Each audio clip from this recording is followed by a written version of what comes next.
Assalamu alaikum wa rahmatullah wa barakatuh. Paix sur ceux qui suivent les guidés. Paix et bénédiction sur le prophète sallallahu alayhi wa sallam, sur ses compagnons, ses amis, sa famille, ainsi que sur tous ceux qui le suivront de bonne foi jusqu'au jour du jugement. Alors voilà, il semblerait que tout doucement on s'achemine vers un grand conflit dans l'indifférence générale. Alors bon, le thème d'aujourd'hui, c'est un peu essayer de vous faire comprendre, parce que ça peut paraître absurde, comment c'est possible que dans l'histoire de l'humanité, bon, et dès ce qu'on vit maintenant, des choses graves peuvent se passer ou se préparer sans que les gens, en fait, n'en fassent rien, ne changent rien, et même parfois n'en parlent même pas. Ça peut paraître étrange, mais en fait, il y a des explications. Alors, il faut comprendre que la plupart des gens sont occupés. Occupés par leurs études, occupés par leur travail. Il faut savoir que le travail, c'est pas que le travail. C'est également le chemin vers le travail, en métro, en voiture, en bus. Donc le travail occupe les gens à peu près 10 heures par jour. Si vous enlevez les 8 heures de sommeil, il reste 6 heures. 6 heures dans lesquelles il faut manger, payer les factures, lancer la machine à laver, endormir les enfants, etc., etc., etc. Et donc, les gens ont très peu de temps pour s'intéresser à ce qui se passe autour d'eux. Les gens les plus investis entendent ce qu'on dit à la radio ou à la télévision ou à TPMP et sur base de ça, ils se forgent plus ou moins une opinion qu'ils pensent venir d'eux alors qu'en fait elle leur est transmise. C'est un phénomène que j'ai souvent essayé d'expliquer aux gens quand les gens disent, j'entends ça depuis que je suis adolescent, les gens disent moi je pense que j'ai pas besoin d'une religion pour me dire que j'ai conscience de qu'est-ce qui est bien et qu'est-ce qui est mal, qu'est-ce qu'on peut ou ne peut pas faire, qu'est-ce qui est respectable ou pas respectable, etc., etc. Et évidemment, moi, ça me fait sourire, pour être poli, parce qu'en fait, les gens ne savent rien du tout. Les gens, en fait, savent juste ce que leurs parents leur ont dit, leur fréquentation leur ont dit, les chaînes de télé ou les radios qu'ils écoutent leur ont dit, et ils pensent que ça vient d'eux. Voilà, leurs amitiés, inimitiés, leurs habitudes, leurs pensées, leurs opinions, leur façon de voter. Il faut savoir en fait que dans l'époque moderne, tout ça s'est accentué. C'est-à-dire qu'aujourd'hui, avec les réseaux sociaux, principalement Twitter, X, YouTube, TikTok et autres, les gens en fait sont dans des algorithmes. C'est-à-dire que, par exemple, si on voit que vous cliquez 3, 4, 5 fois sur des vidéos ou des shorts, comme on dit, en rapport avec l'extrême gauche en France, Mélenchon et autres, eh bien on va vous diriger vers d'autres vidéos de ce genre-là, d'autres vidéos de gens qui ont mis ces mots-clés-là dans leur description, et finalement, vous n'allez entendre que ça. Et donc, vous allez avoir une opinion qui est nourrie, pas de plusieurs avis, pas de plusieurs analyses, mais d'une tendance qui correspond à votre recherche de départ. Et c'est comme ça pour tout. C'est-à-dire qu'à un moment donné, si vous tapez des noms de clubs de football, etc., ben, toute votre vie et tout votre temps libre va tout doucement être envahi par des choses qui sont liées au football. Ça veut dire que ces fameux 6 heures qui sont plus ou moins libres, on va dire ça comme ça, vont être, quand vous aurez le temps de faire des petites recherches, ensevelis sous un amoncellement d'informations, de vidéos, de débats, d'interviews, de choses qui tournent autour de vos recherches. Donc, ça signifie que dans une société moderne telle que celle dans laquelle on vit aujourd'hui, les gens en fait sont conditionnés, Les gens sont de sorte de réceptacle d'informations qui est axé sur très peu de tendances différentes.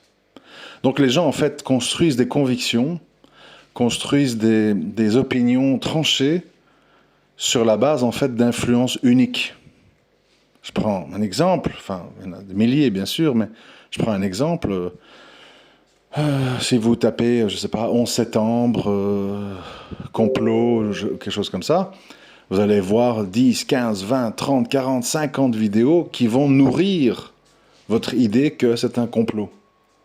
Si vous tapez, par contre, 11 septembre, les victimes, les conséquences, vous allez voir des interviews de familles en pleurs, de gens qui ont échappé à la catastrophe, de pompiers, de politiciens, qui vont vous diriger vers autre chose.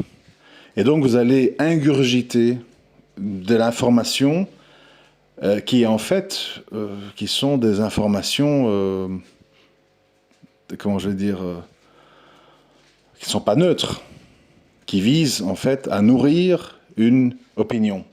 Et c'est comme ça pour tout. Que vous tapez Ukraine, Russie, ceci, cela, je sais pas, moi, Bachar el-Assad, rébellion, en fonction de votre profil, vous allez à un moment donné vous abonner à des canaux Telegram, à des chaînes, etc., qui martèlent l'information sous un certain angle. Donc, en fait, aucun d'entre nous n'est neutre. Même chose, évidemment, dans les religions. Si vous n'entendez que des savants soufis, que des témoignages d'élèves ou de convertis au soufisme, que des reportages dans les tariqas soufis, etc., vous allez être nourri, vous allez avoir une conviction qui est basée sur ce que vous pensez être quelque chose d'important et d'indiscutable. Parce que vous vous êtes nourri de ça. Donc, pour revenir au sujet de base, qu'est-ce qui se passe en fait ? Vous avez vu tout ce qui se passe depuis toutes ces années, je le répète sans arrêt, Covid, vaccins, enfermement chez soi, les masques, la guerre en Ukraine, le prix de l'or qui bat des records. Depuis la dernière fois que j'en ai parlé, ça a continué. Les hauts et les bas dans le Bitcoin, qui 60 000, puis 18 000, puis re-60 000. Mais, les gens autour de vous, vos collègues de travail, vos familles, vos amis, vos voisins, vous voyez bien qu'en fait tout ça, ils n'en savent absolument rien et ne comprennent absolument rien. Ils sont ensevelis dans leurs problèmes de santé, les études de leurs enfants, leurs crédits à payer, leurs vacances à organiser, les Jeux Olympiques et la Coupe, enfin le championnat européen de football et le Tour de France et Roland-Garros qui arrivent, le transfert d'Mbappé au Real Madrid, etc., etc., le basket, la finale NBA qui va commencer ce jeudi. Donc les gens en fait sont une sorte de je sais pas comment on peut appeler ça, une sorte de chambre d'écho de sujets bien précis, qui tournent en général autour de leurs préoccupations ou leurs passions, et donc comme on a peu de temps, parce que les gens, ils ont leur famille, ils doivent manger, doivent travailler, doivent étudier, ils sont occupés, le peu de temps qu'ils ont, ils le consacrent à ce qui les intéresse. Et ça vous explique en fait pourquoi, même si on est dans un monde où l'information est accessible, où les opinions divergentes sont audibles, où des personnes qui prennent de leur temps pour essayer d'expliquer les choses avec des arguments autrement qu'avec des opinions basées sur des passions personnelles, ne trouvent pas d'écho. Sans compter que les gens, dans une société Kleenex, où tout doit aller vite, sont fainéants, bien sûr, et sont à la recherche de dopamine, et donc, maintenant, avec l'avènement de TikTok, passent de vidéos de 30 secondes, 40 secondes, 60 secondes, de l'une à l'autre.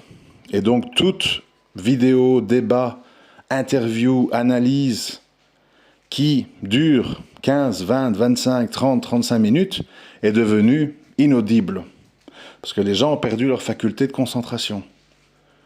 Parce qu'ils ont été habitués à de l'information rapide, à des slogans, à des punchlines, à du buzz.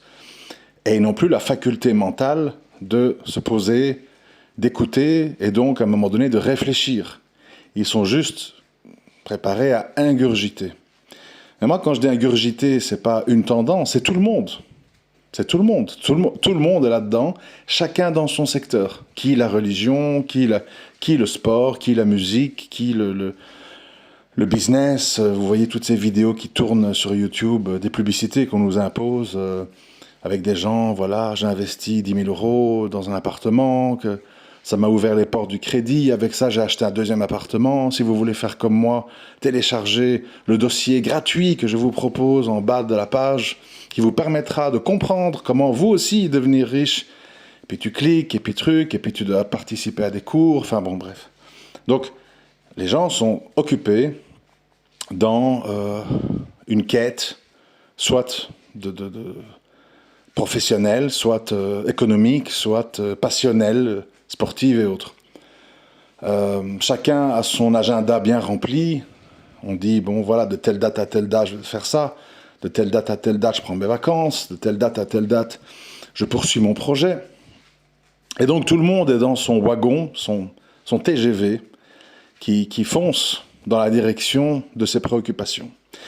Et pendant ce temps-là, il se passe plein de choses dans le monde. On vote des lois, on change des lois, on fait des amendements, on organise des élections, on prépare les gens à la guerre, on endette d'une manière dramatique les pays, les monnaies dévaluent, il y a l'inflation. Je vous prends un exemple très très bête, mais que vous pouvez vérifier. Il n'y a pas longtemps, mais vraiment pas longtemps, c'est pas il y a 10 ans, il n'y a pas longtemps, ça veut dire il y a 2, 3, 4 ans, un congélateur de marque, pas une marque blanche, de marque, ça veut dire Bosch, Siemens, Miele, Liberer et compagnie, coûtait, suivant sa capacité, moi je vais dire une capacité pour une grande famille, ça coûtait 500, 600, 700 euros. Aujourd'hui, si vous faites l'expérience d'aller voir et de faire des recherches, vous allez constater que le premier prix commence à 1000 euros. Et on a maintenant des congélateurs à 2500, 3000 euros. C'est des choses qui, à 2, 3, 4 ans, n'existaient même pas. Aujourd'hui, c'est devenu banal. Mais tout ça se passe dans l'indifférence générale. Pourquoi ? Parce que les gens qui achètent un congélateur le gardent 10, 15 ans. Donc ils ne sont pas à l'affût du changement de prix, ils ne s'en rendent pas compte. Les voitures, même chose. Aujourd'hui, hors prime, hors ristourne d'État, etc. Par exemple, une Renault Mégane électrique, nouvelle, bien optionnée, on va dire, ça coûte 45 000 euros. 45 000 euros pour une voiture moyenne, de marque grand public, etc. Il n'y a pas si longtemps que ça, 45 000 euros, c'était une voiture de très grand luxe. Des BM et des choses comme ça. Il n'y a pas longtemps, il y a 4, 5, 6 ans. Donc en fait, il y a un virage qui s'opère à tous les niveaux, qui se passe petit à petit. On l'a aussi vu avec le prix du pétrole. Les gens trouvaient que c'était cher, à 1,20 € le litre. Puis il y a eu les gilets jaunes, je crois, à 1,30 €, à 1,40 €. À 2 €, tout le monde a hurlé, camionneurs, les tracteurs bloquaient les routes. Ils ont redescendu à 1,60 € et maintenant on repart tout doucement à la hausse. C'est-à-dire qu'on suit une ligne directrice, c'est-à-dire que l'argent dévalue, le prix des choses n'arrête pas d'augmenter. Allez voir aussi la courbe de croissance du prix d'un iPhone, entre l'iPhone 6, 7 et l'iPhone d'aujourd'hui. Vous verrez que ça a triplé. Donc, tout se passe comme ça, et les gens sont pris dans leur vie, dans leur réalité personnelle, et ne réalisent pas, en fait, tout ce qui se passe avec la Russie, l'Ukraine, Macron, l'argent.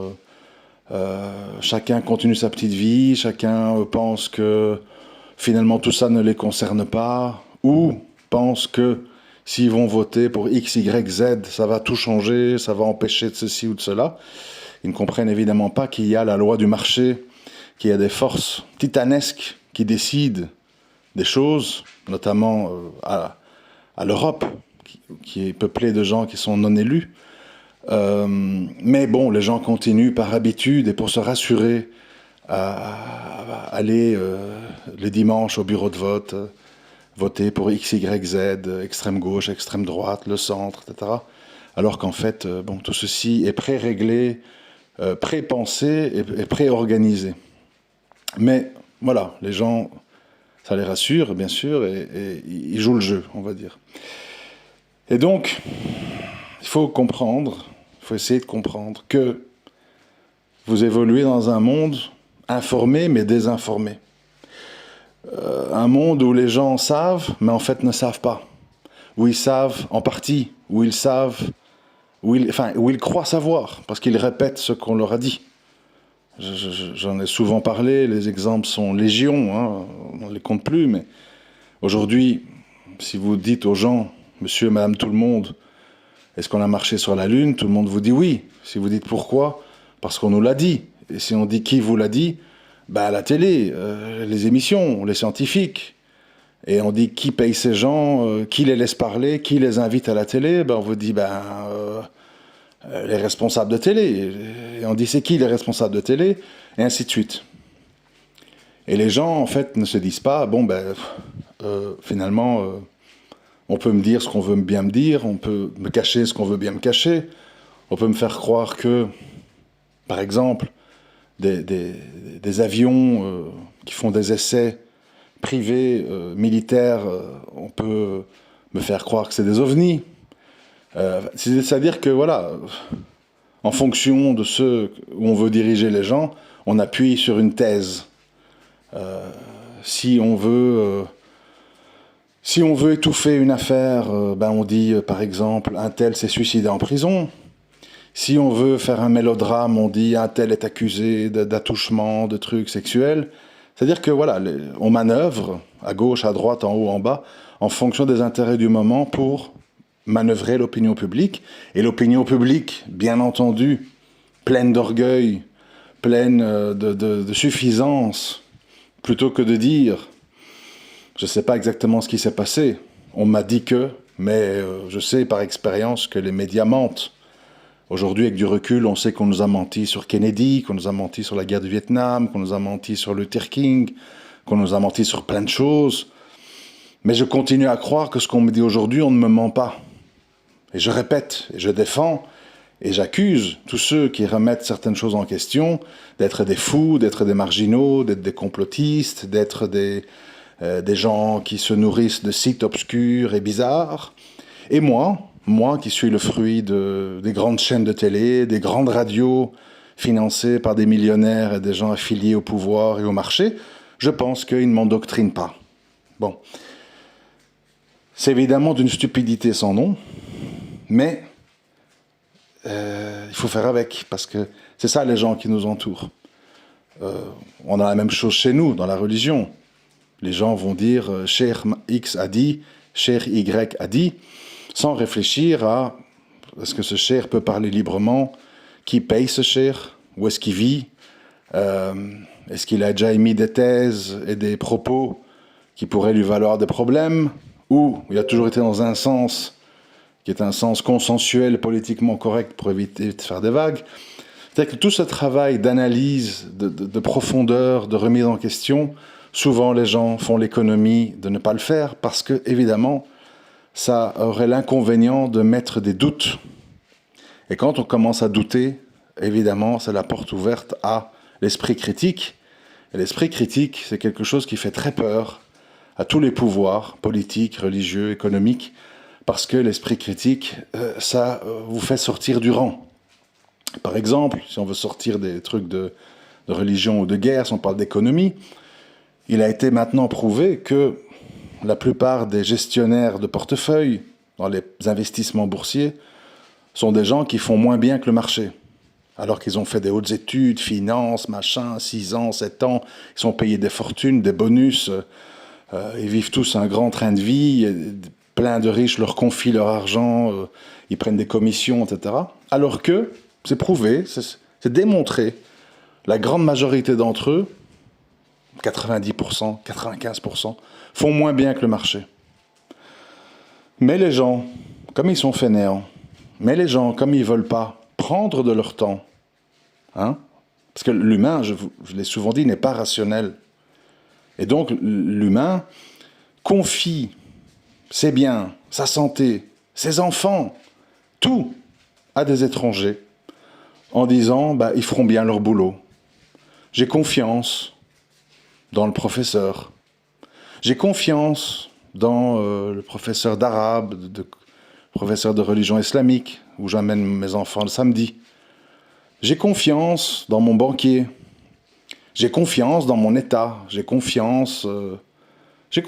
Pourquoi on a confiance? Sur la base de choses réelles, concrètes? Non. On a confiance parce qu'on est fainéant. Et qu'on n'a pas envie d'ouvrir la porte au doute. Parce que le doute amène à la réflexion. Et la réflexion amène à ne plus dire amen à tout, et à ne plus baisser la tête à tout, et à prendre des décisions basées sur des décisions personnelles. Mais qui dit personnel demande d'avoir pris de son temps pour savoir de quoi on parle et pour savoir qu'est-ce qui se passe. Combien de parents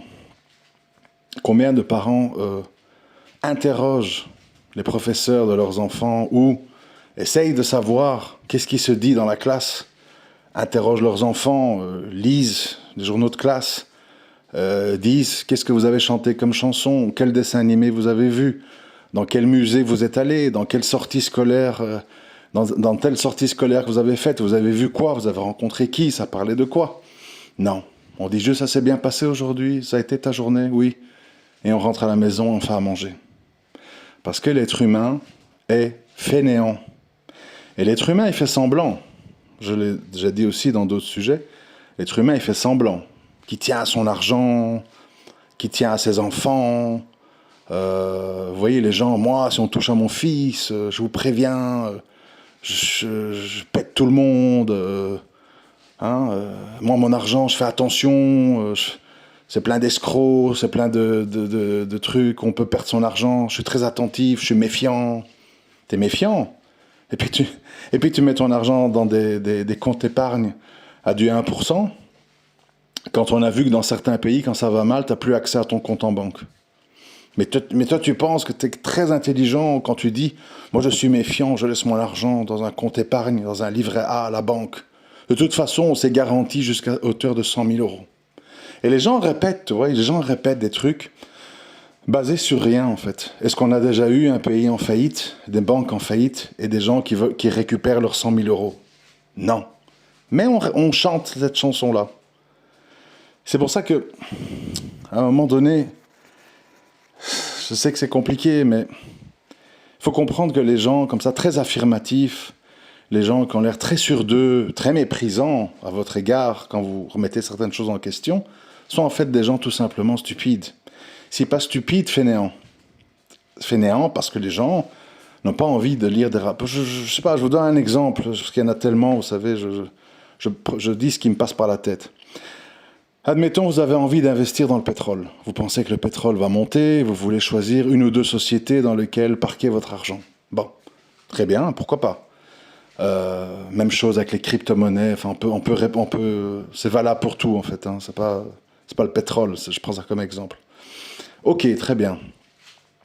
Admettons que vous adressez à quelqu'un qui s'y connaît un peu dans tout ça et qui vous envoie le lien vers un site où il y a des analystes qui font des rapports de 3-4 pages de PC, donc quand vous scrollez avec votre souris, ça fait 3-4 pages, où ils analysent ces fameuses sociétés qui sont, on va dire, 10, 15, 20, par exemple dans le pétrole, à être mentionnées. Qui va lire 15-20 rapports de 3-4 pages pour comparer les différentes compagnies pétrolières, savoir dans quel pays est-ce qu'ils opèrent, quels dividendes est-ce qu'ils donnent, qui dirige leur société, quels sont les fonds de pension qui sont majoritairement investis dans leur société, leur historique, etc., etc., etc. Pas grand monde. Pas grand monde. Même si vous devez placer des grosses sommes, 100 000, 200 000, 300 000, 400 000 euros et plus, les gens qui disent « je tiens à mon argent, je défends mon argent, j'ai peur des risques et tout », ils vont pas le faire. Ils vont tout simplement pas le faire. Par contre, écoutez bien, par contre, quand on vous promet un hypothétique emploi, comme avocat, comme, je sais pas moi, comme professeur d'histoire, comme infirmière, là, un emploi payé 2000 balles par mois, qui va vous prendre 10 heures de votre temps, tous les jours. Là, les gens, pendant des années,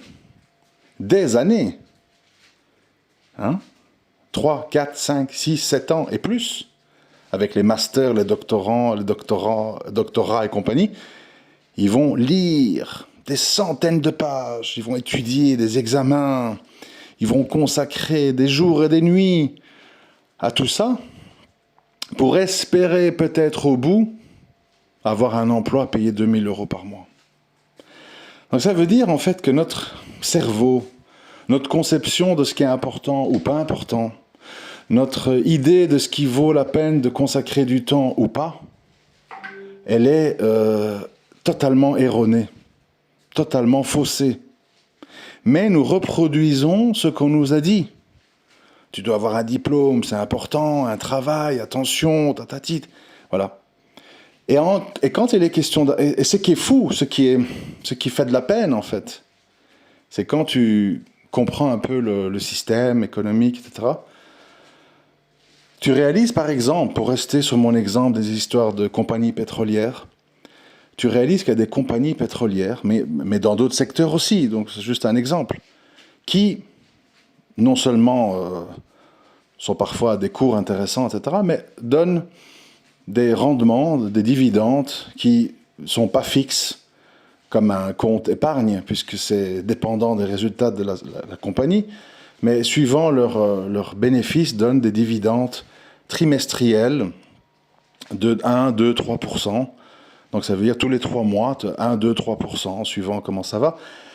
Et ça signifie quoi? Ça veut dire en fait que les gens, sans rien faire, qui parquent comme ça, de 500 000 euros dans ce genre de société, eh bien tous les ans, ils voient tomber dans leur compte, sans rien faire, sans travailler, ils voient tomber des 50 000 euros de dividendes sur leurs 500 000 investis. Alors les gens se croient tous très intelligents pour dire « Ouais, moi j'investis dans des appartements, il n'y a que la pierre qui reste, c'est du sérieux, etc. » Et ils se croient intelligents, ils se croient qu'ils ont tout compris. Alors qu'en fait, qu'est-ce que ça signifie acheter des appartements et des maisons? Ça veut dire que tu dois payer des frais de notaire, des taxes d'enregistrement, des taxes annuelles en tant que propriétaire, tu dois réparer le toit, réparer la chaudière, changer les châssis pour qu'ils soient aux normes écologiques, machin chose, changer le système de chauffage, rénover, changer la toiture en cas de champignons, on appelle ça la mérule, appeler des plombiers, des électriciens en cas de problème, avoir parfois des mois et des mois de loyer non payés, parce que les locataires ne payent plus, il faut entamer des procédures judiciaires qui prennent 5-6 mois pour expulser les gens, etc., pour avoir un rendement de 4-5% dans le meilleur des cas. Et les gens vous disent, moi je n'investis que dans l'immobilier, il n'y a que ça de vrai. Donc, pourquoi j'ai dit tout ça? Parce que bon, j'essaie de rester concentré. Pourquoi je dis tout ça? Pour vous dire, tout le monde se croit très intelligent. Tout le monde a des grandes convictions par rapport aux études, par rapport au placement, par rapport à la politique, par rapport même des choses où on est ignorant total, comme les histoires de Covid et de vaccins, etc. Tout le monde, comme ça, a des opinions très tranchées, bien, pas bien, faux, faux pas, alors qu'ils ne sont même pas du secteur, parfois. Donc, le but de ce petit message d'une demi-heure, c'est de vous dire, ne soyez pas fainéants. Lisez. Et essayez que votre vie ait un sens et nourrissez votre esprit de plusieurs sources.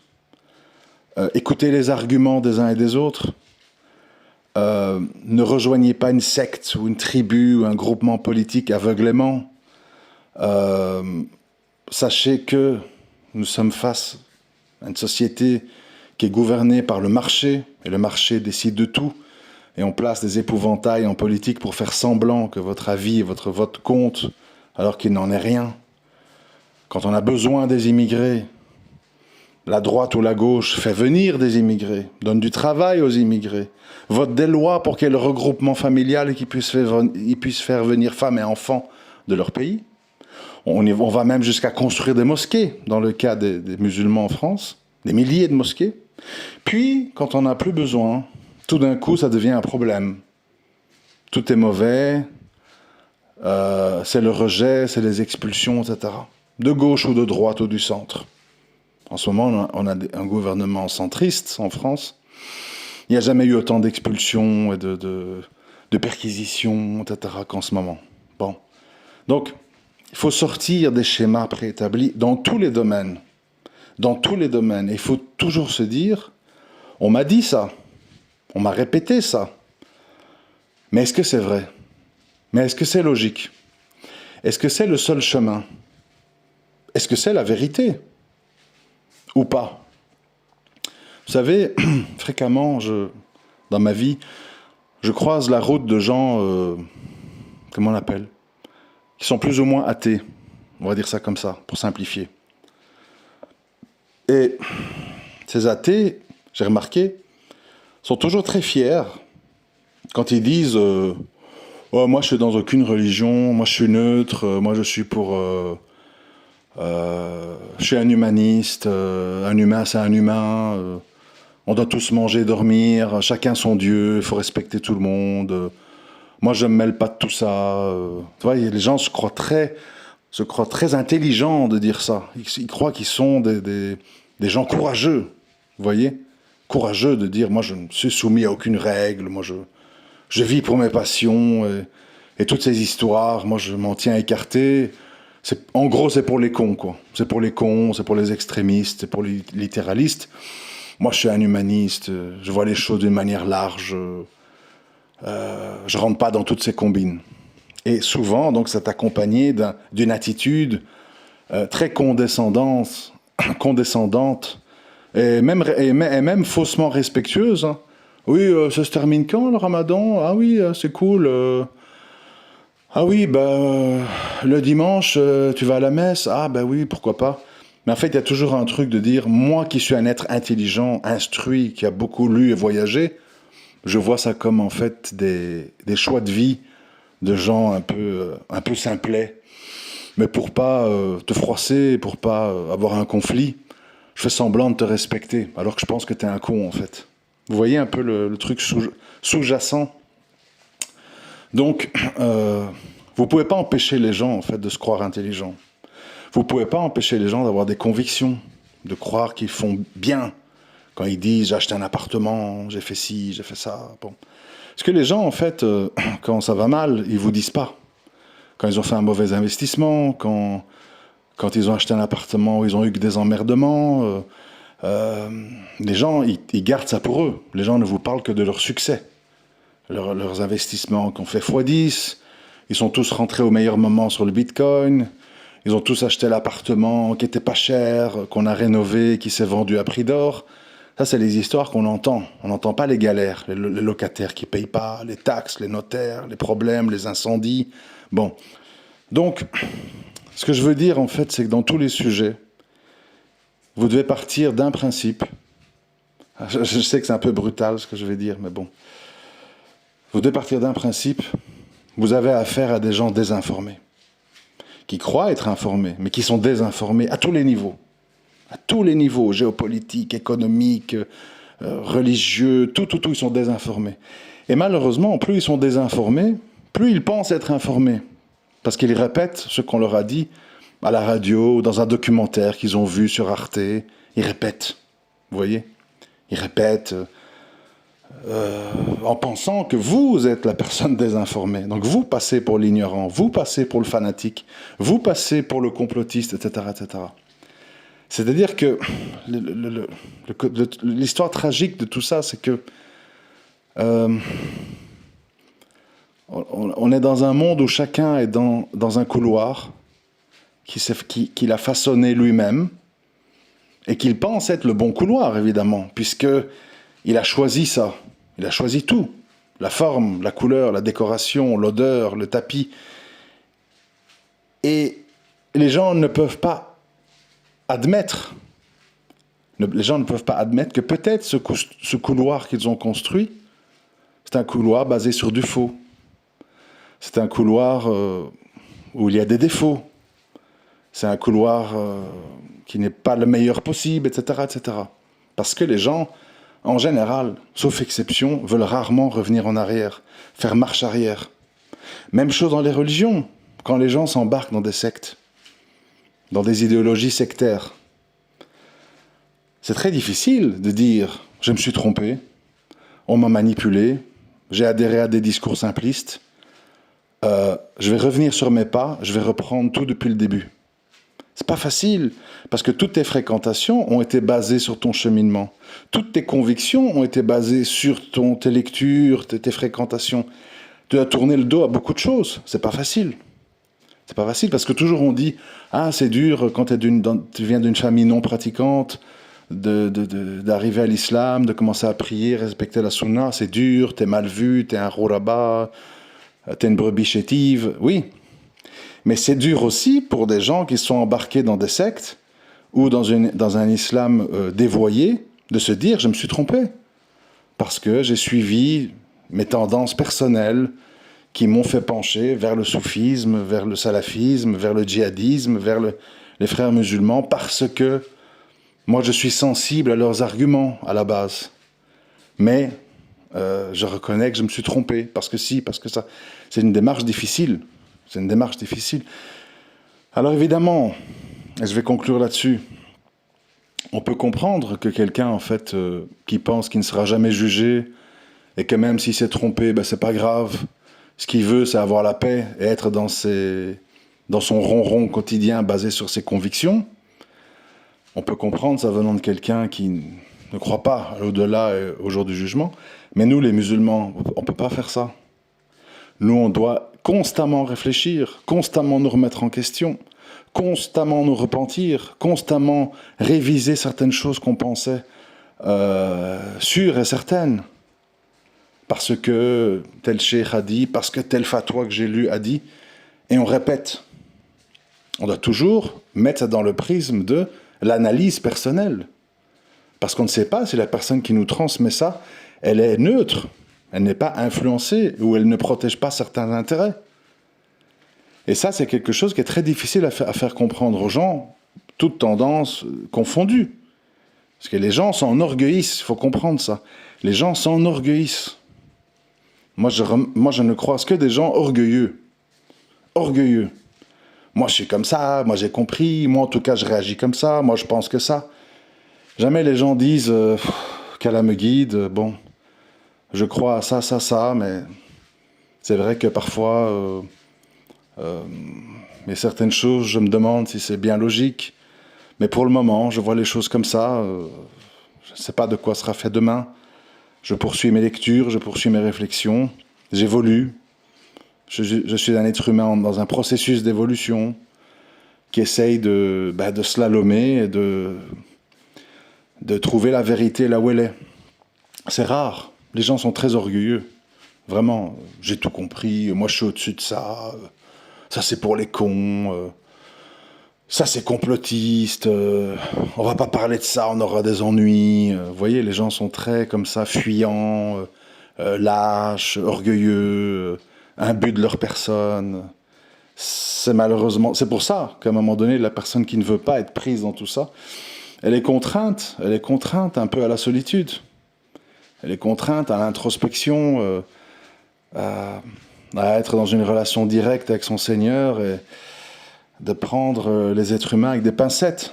Parce que les êtres humains, comme je l'ai dit, très souvent, ils sont dans l'autosatisfaction. Et ça, c'est un problème. Et on doit tous se méfier, moi y compris, évidemment, on doit tous se méfier de ça, en fait.